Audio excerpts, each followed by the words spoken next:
Ashley Harp, Senior Process Engineer at CRB, an engineering and architecture firm with a focus in life science. We are at PDA Week 2024, and Ashley gave a presentation titled Advancements and Challenges in Antibody-Drug Conjugate Manufacturing.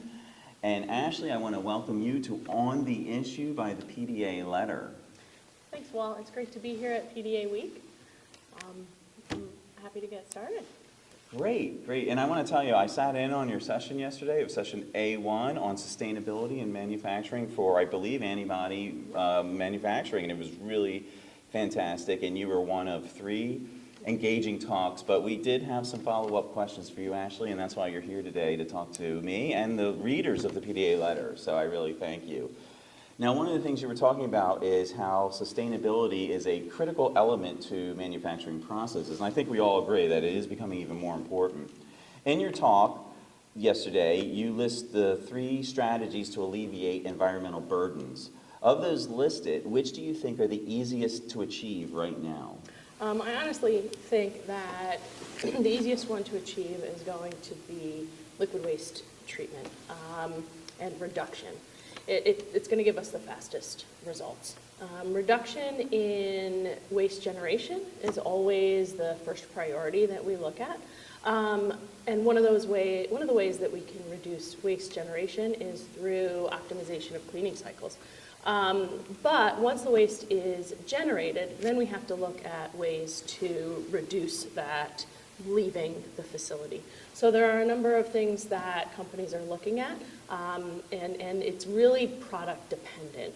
The product is going to, that you're working with, and the molecule you're working with, is going to define how that can be treated, and whether that you can develop a filtration process or a concentration process to reduce the quantity of waste that you're sending out to be incinerated, or ideally if you can destroy the molecule and you have clean water in the end.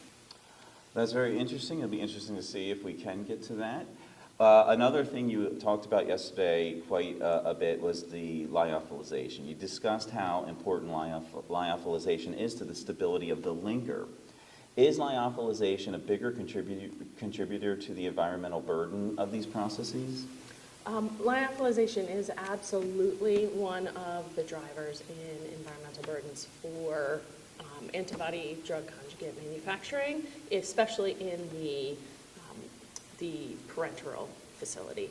And so one of the ways that we also add environmental burdens is we have to collect the waste, the cleaning solution waste. And that is one of the bigger drivers in environmental burdens for lyophilization and antibody-drug conjugates at this point. So for our readers who are watching this video who may not know the process, the molecule includes various elements, including what you're calling the linker. Could you just explain to them what the linker is and what its role is in this drug formulation? Absolutely.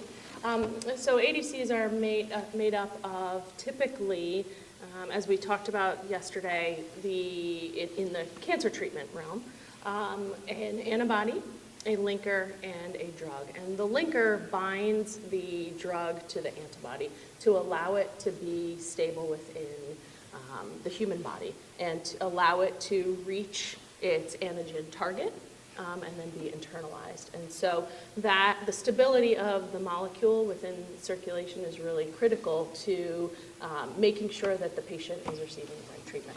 So Ashley, I want to thank you for joining On The Issue and talking to the PDA letter readers. And I want to also thank you for coming to PDA Week 2024 in Long Beach, California. Your presentation and the session yesterday was excellent, and I hope you enjoy the rest of the meeting.